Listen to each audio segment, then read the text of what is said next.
부모 자식 간에 서로 트러블이 생겨납니다. 이걸 해결하는 방법이 있느냐? 방법이 있습니다. 어떻게 하면 되느냐? 규칙을 지키는 거예요. 마치 가정을 그냥 기업이나 회사처럼 생각하고 규칙을 세워놓는 거예요. 아재 개그 나오면 한번 까르르 웃어주고, 사장님, 내가 재밌게 한번 공헌을 했구나. 근데 사원들이 잘못하면은 그 감봉을 하듯이 애들 용돈을 깎고. 그래서 이 규칙을 정하면은 사장님을 존중하고, 그 다음에 사장님도 사원들을 존중해서 그 가정의 평화를 잘 지킬 수 있다고 합니다. 일정한 룰을 정하는 거예요. 그래서 선을 넘지 않는 거예요. 선을 넘지 않고, 그래서 부부간에 또 부모 자식 간에도 어느 정도 일정한 선이 있어서 이거 넘지 않도록 이렇게 과도하지 않도록, 도를 넘지 않도록. 그래서 화도 너무 과도하게 내지 말고, 노는 것도 너무 과도하게 놀지 않고, 게임도 몰두하지 않도록 규칙을 딱 정해서 이제 그만 하면서 자유시간을 줘가면서 규칙을 지키게 서로 하다 보면 가정의 평화가 이루어진다고 합니다. 아무튼 부모로서의 지혜와 또 자녀들이 부모님을 존중히 여기고 공경할 수 있는 그런 마음을, 사랑의 마음을 광명의 가정들에게 풍성히 주시길 바랍니다. 오늘은 여기 1절부터 8절의 이 모습을 통해서 9절로 19절까지가 한 내용인데, 오늘은 악한 농부들의 실수입니다. 일생일대에 아주 처절한 실수를 했습니다. 제사장과 서기관들, 장로들이 단체로 예수님께 와서 질문합니다. 예수님을 곤경에 빠뜨리고 난처한 질문을 합니다. 그분이 하신 일이, 그 무렵에 어느 날 그분께서 성전에서 백성을 가르치시며 복음을 선포하실 때, 한번 따라해 주세요. 복음을 선포하실 때, 예수님이 하신 일이라고는 성전에 들어가셔서 복된 소식, 하늘의 진리를 전하시고 선포하신 일에 회개하라, 천국이 가까웠느니라. 율법이나 전통이나 인간의 모습의 교만함이 아니고 하나님의 말씀에 온전히 겸손하고 죄를 뉘우치고 버리면 하나님의 백성이 된다고 그렇게 이야기를 했던 것입니다. 참된 복음이었습니다. 율법에 반대된다고 예수님을 이단의 괴수로 생각을 했습니다. 2절에 이들의 무례함이 나옵니다. 그분께 말은 네가 무슨 권위로 이런 일을 행하느냐? 당신이 무슨 일을 이렇게 행하고 있어? 우리 존중하는 것도 아니고. 하대를 했습니다. 대화에는 서로 마주보는 평등한 대화가 있고 위에 존중하는 대화가 있는 반면에 종처럼 대하는 하대가 있습니다. 이게 문제가 돼요. 서로 공평하고 윗사람 대하듯이 존중하면은 이거는 문제가 없습니다. 종처럼 여기는 문제. 네가 뭐냐? 되게 권위가 있는 사람들이, 권세가 있는 사람들이 그러죠. 예수님께서 그 의도를 알았습니다. 악한 의도였습니다.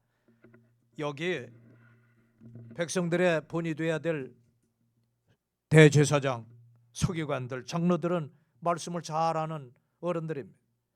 근데 예수님을 하나님의 아들로, 몸을 입으신 하나님으로 발견하지 아니하고 믿지 아니하고 오히려 해치고자 하는 마음을 가졌던 것입니다. 여기 보십시오.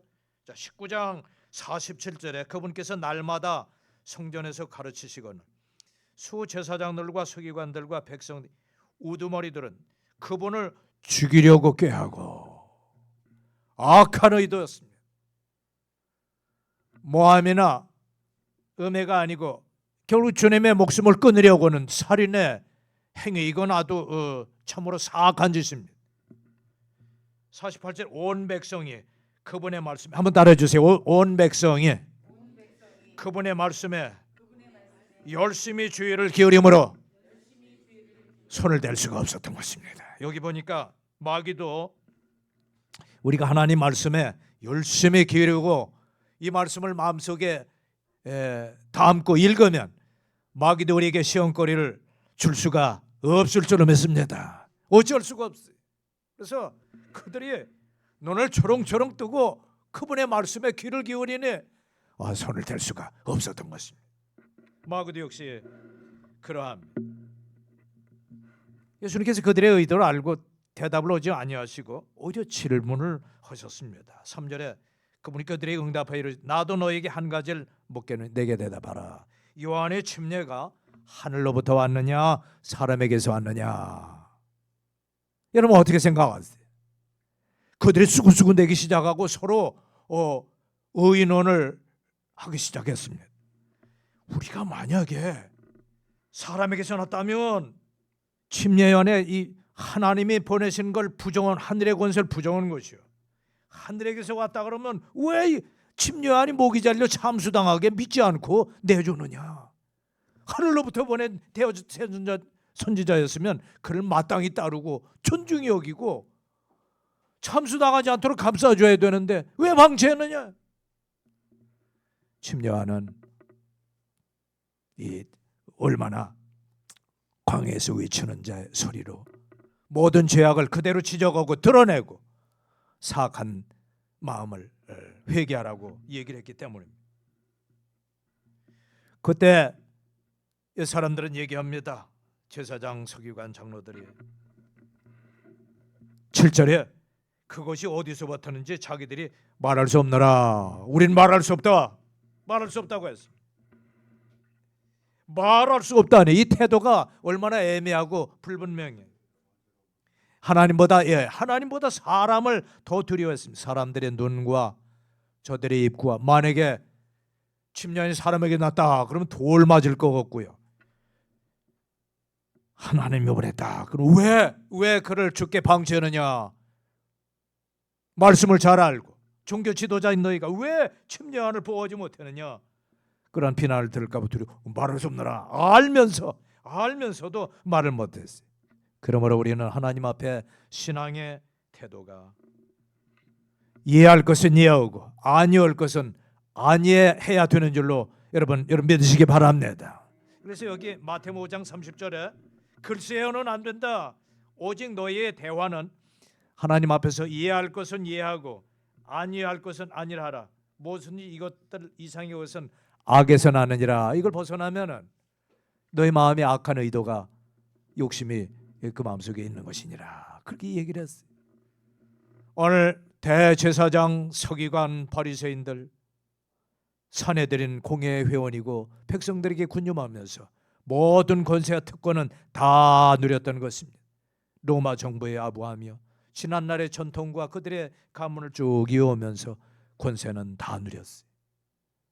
백성들이 누려야 할 편리함과 자유함을 그들이 독차지했어요. 하나님은 나에게 이 땅을 살아간 잘 지내라고 귀중한 시간을 주셨습니다. 보물처럼 아끼고 세월을 아껴야 돼. 보물처럼 여겨야 돼. 그래서 time is gold. 시간이 금이라. 한번 따라해 주세요. 시간이 금이라. 예. 시간이 금이고 돈이에요. 그런 시대가 되었습니다. 아껴야 됩니다. 두 번째, 하나님은 나에게 재물을 주셨습니다. 주인은 하나님이십니다. 내가 아닙니다. 하나님이 나에게 재물 얻을 능력과 건강과 직장을 주셨기 때문에 주인의 뜻에 맞게 쓰는 것이 올바른 재물의 사용법입니다. 세 번째는 하나님은 나에게 재능을 맡겼습니다. 이 땅을 살아갈 수 있는 능력을 주셨는데 이 빼어난 재주는 교만하라고 값진 고급 인력이라고 내세우지 말고 너의 재주로 인생의 재주로 하나님께 영광을 돌려라. 머지않아 하나님은 나에게 맡긴 것들의 열매를 원하실 것입니다. 그때 여기 있습니다. 주님이 주신 시간과 재물과 인생의 능력으로 주님께 이런 열매들을 남겼습니다 하고 하나님 앞에 내놓아야 될 것입니다. 그때 착하고 신실한 종이구나, 선하고 충성된 종이었구나, 주인의 즐거움에 참여할지어다. 여러분에게도 이런 칭찬이 넘치길 바랍니다. 넘치길 바랍니다. 그럼 어찌 해야 되느냐? 여기 보니까 9절에 그 뒤에 그분께서 백성에게 이 비유를 말씀하기 시작하여 이르시되 어떤 사람이 포도원을 만들어 농부들에게 그것을 세주고 먼 나라로 가서 오래 있다가 하나님은 우리에게 여러 가지를 맡겨주셨어요. 철이 이름에 농부들이 포도원의 열매를 자기에게 바치게 하려고 그들에게 한 종을 보내었으나 농부들이 그 종을 때리고 빈손으로 보내니라. 이사야 5장에 보면은 포도원의 노래가 나옵니다. 포도원 주인은 하나님이시고, 요한복음 15장 1절에도 나는 참 포도나무여 내 아버지는 그 농부시라. 그 농부시라. 하나님은 포도원의 주인이 됐어요. 잘 가꾸는데 포도원은 이스라엘 백성들을 나타냈습니다. 보냄을 받은 종들은 대원자들이요, 그리고 마지막으로 주인의 아들을 이 포도원에 보내는데 예수 그리스도 독생자 한 분밖에 없는 귀한 분, 몸을 입으신 하나님 자신이었습니다. 이 내용인 즉슨 한 포도원 주인이 농부들에게 세를 주고 먼 나라 떠났습니다. 수확철이 이름에 10절에 보니까 철이 이름에 심은 때가 있으면은 거둘 때가 있다는 사실 여러분 믿으시기 바랍니다. 우리 인생도 응아하고 태어날 때가 있으면 성장기가 있고 그 다음에 장년을 거쳐 마지막 이글 무렵이 있는 것입니다. 어느 작가는 청년의 시절도 아름답지만 노년의 시절은 노숙하고 노련하고 황혼의 그 늙음은 더 아름답다고 합니다. 인생에 무르익기 때문에 인생을 다 겪고 거의 달관한 그런 모습. 그래서 젊은이들이 지혜와 지식을 배우려면 노인에게 물어라. 역사를 노인에게 배워라. 지나온 내력을 알게 되면은 실수를 반복지 아니하고 놀라운 지혜를 얻게 되는 것입니다. 10년을 20년을 앞서 살 수가 있는 것입니다. 이 노인의 모습이 참 중요해요. 수확철의 이름에 주인은 열매를 거들기 원했습니다. 첫째 종을 보냈습니다. 주인을 보낸 것이나 다름없습니다. 그런데 여기 보니까 농부들이 그 종을 때리고 빈손으로 보냈다. 이 때렸다는 건 그냥 뭐 몸이나 얼굴 때린 것이 아니고 태장으로 때렸다. 두 번째 종도 보냈는데 역시 때리고 수치스럽게 하여 빈손으로 보냈다. 이스라엘의 그 부끄러움을 주는 방법이 옷을 짧게 끊어서 엉덩이에 허벅지가 다 드러나게 해서 여자고 남자고 내쫓는 것입니다. 이게 부끄러움의 아주 극침. 피가 철철 나고 부끄러운 것은 두 번째 그 고통 속에 쫓겨났습니다. 셋째 정도 보내고 상처를 입혔다 그랬어요. 온몸의 상처겠죠. 주님이 부활하신 뒤에 천사가 묻습니다. 예수님, 그 손목의 상처는 뭡니까? 이거는 내 사랑하는 백성과 그리고 친구 집에서 얻은 상처들이니라. 그렇게 대답하셨어요. 스가랴 13장 6절의 말씀 봅니다. 여기 모든 종들의 예레미야 종은 어두운 감옥 속에 빛이 한 점 들어오지 않고 그곳에 갇혔습니다. 사도 바울과 그리고 침례와는 목이 잘린 참수를 당하고 제자들은 가죽이 벗기고 질질 끌리고 톱으로 켜고 이런 그 수모와 큰 고통을 당했던 것입니다. 이게 하나님의 백성이라고는 아브라함의 자손이라고 자부하는 그들의 마음속의 탐욕 때문에 그런 일이 빚어지는 거예요. 자, 여기 보니까 마지막으로 13절에 이에 포도원 주인이 이르되 어찌할까 내가 내 사랑하는 아들을 보내리니 혹시 그들이 그를 보면 그를 공경하리라 하였으나 14절에 결과를 봅시다. 같이 읽어볼까요? 14절 농부들이 시작. 농부들이 그를 보고는 자기들끼리 따져보고 이르되 이 사람은 상속자니 오라 우리가 그를 죽이고 그 상속 재산을 우리 것으로 만들자 하고. 제일 악한 것이 공짜 거저로 물려받으려고 하는 그 마음, 강도의 마음, 빼앗고 강탈하는. 상속은 그냥 하는 일 없이 물려받는 건데 여기 보니까 이 아들은 주인이나 다름없어요. 아들이 죽으면 주인의 재산은 자기 것으로 물려받을 자가 없으니까 농부들이 한 사람의 욕심은 단체의 욕심이 되고 맙니다. 한 사람이 범죄하면 이게 전염이 되나 봐요. 아담이 범죄하여 모든 사람이 죄인이 되고 말았어요. 농부들이 그를 보고는 자기들끼리 따져보고 이야 종들은 다 죽었으니 다 내쫓기고 이제 이 아들이 죽어버리면 주인도 머지않아 나이 들고 죽어버리면 이 땅에 임자가 없을 거 아니냐. 우리가 나눠 갖자. 이만큼 저만큼씩 100평씩 나눠 가면 되지 않느냐. 자기들의 농장을 갖기 원한 탐심과 이기심이 마음속에 가득 찼던 것입니다. 이 탐심은요, 욕심이 잉태하면 죄를 낳고, 죄가 장성하면 마치 아이와 같이 이렇게 자라나서 커지면은 사망을 낳느니라. 욕심은 죽음, 욕심은 사망을 낳는. 야고보서 4장 10절에 그렇게 하나님께서 말씀을 했습니다. 자그마한 바늘 도둑이 커다란 소도둑이 된다는 게, 처음엔 이게 아무것도 아닌 것 같아도 점점 남의 것에 욕심을 내게 되면 소두집어 가는 거예요. 소도둑이 되는. 결국은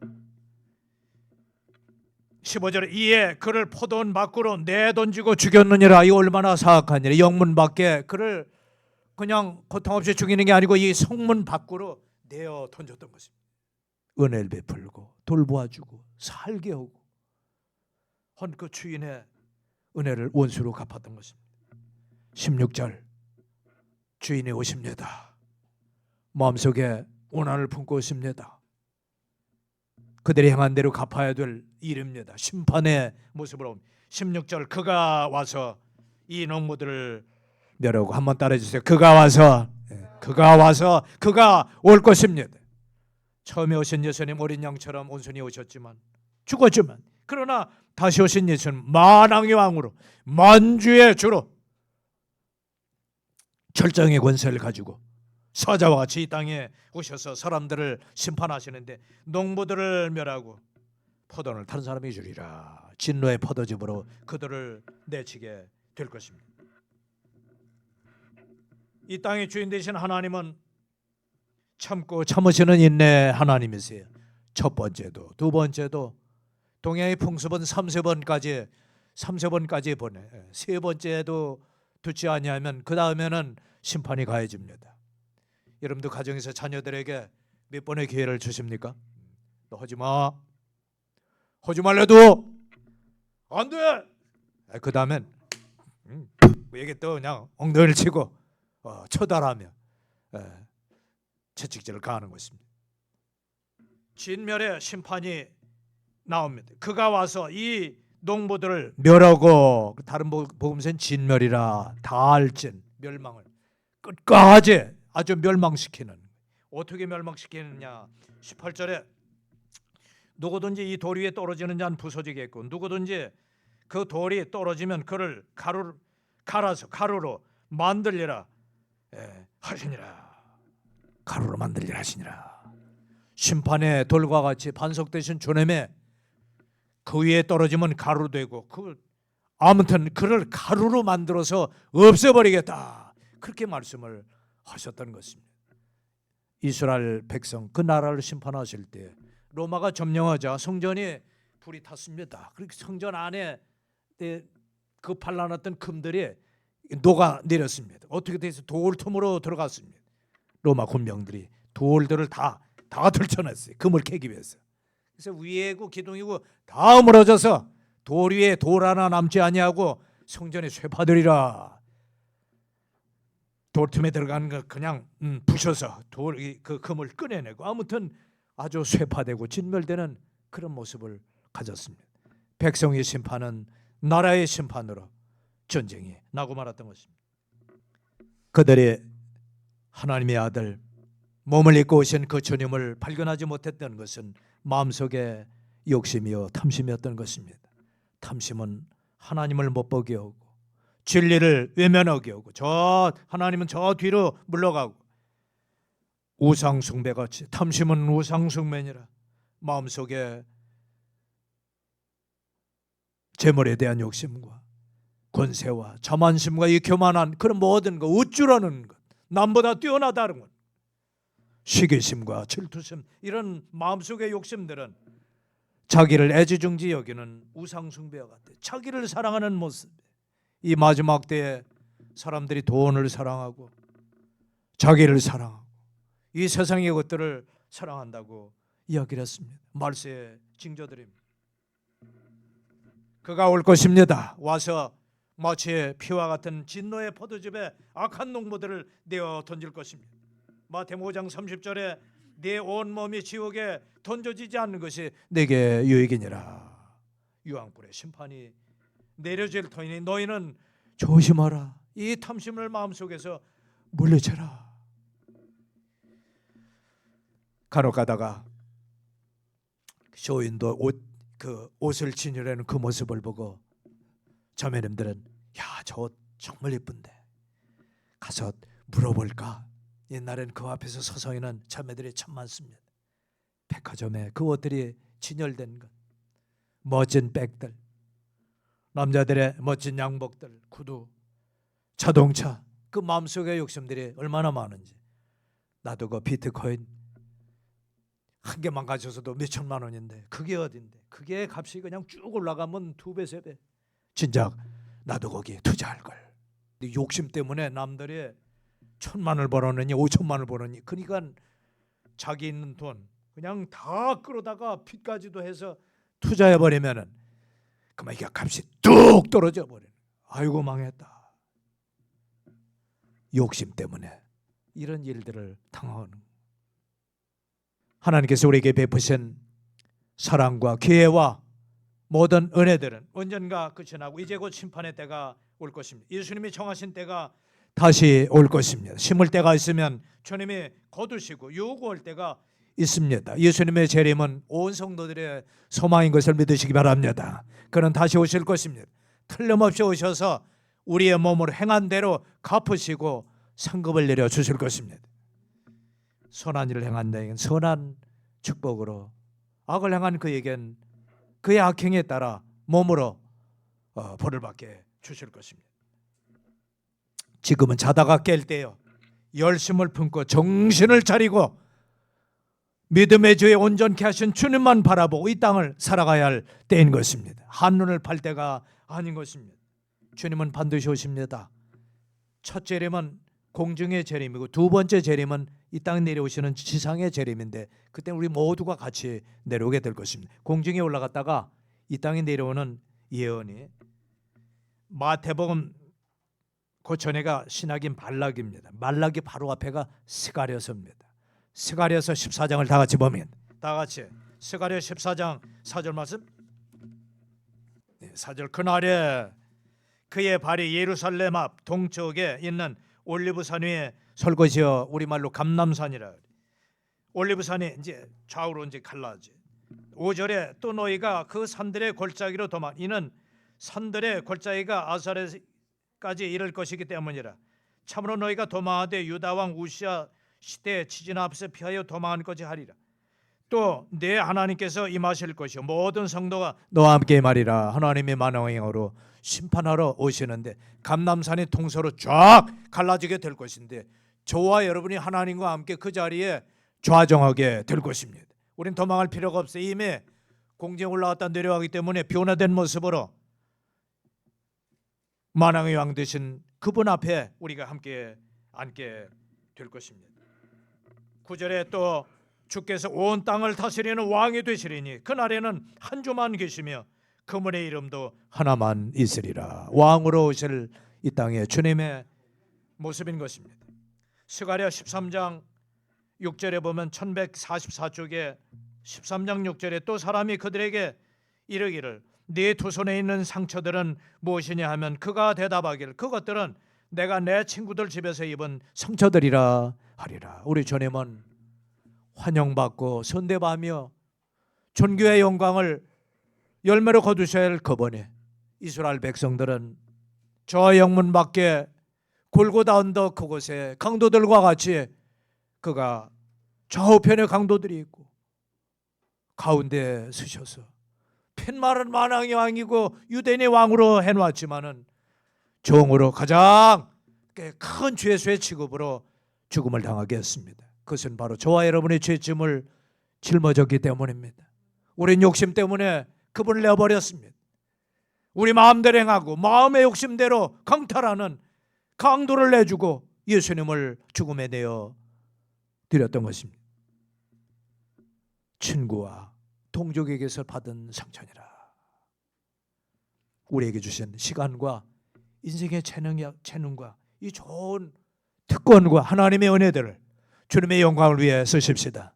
내 유익과 내 욕심과 내 욕망을 위해 거두지 말고 그가 와서 거둘 때 하나님 주님 주신 시간 금같이 썼습니다. 주님 주신 재물 하나님의 영광과 가정의 평강과 또 성도들 위해 잘 썼습니다.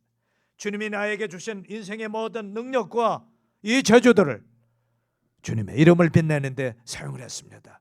간증하는 저와 여러분이 되어주시기를 바랍니다. 기도하십시다. 아버지 하나님, 지난날 우리에게 주셨던 귀한 특권과 자유함과 시간과 재물과 인생의 재능들을 주님을 위해 쓸 수 있도록 축복해 주시옵소서. 그래 주님 오셔서 잘하였도다 착하고 충성된 종아 칭찬받는 언성도들 되게 하여 주시옵소서. 오늘 하나님의 말씀을 직접 듣고 직접 전한 당신의 대언자들의 그 말을 깨닫지 못하고 탐심을 가졌던 악한 농부들의 그 실수가 우리에겐 두 번 다시 반복되지 않도록 말씀에 깨어 말씀에 청렴하며 읽으며 주님 말씀 따라 순종하며 살게 해 주시옵소서. 예수님 이름으로 기도하옵나이다. 아멘.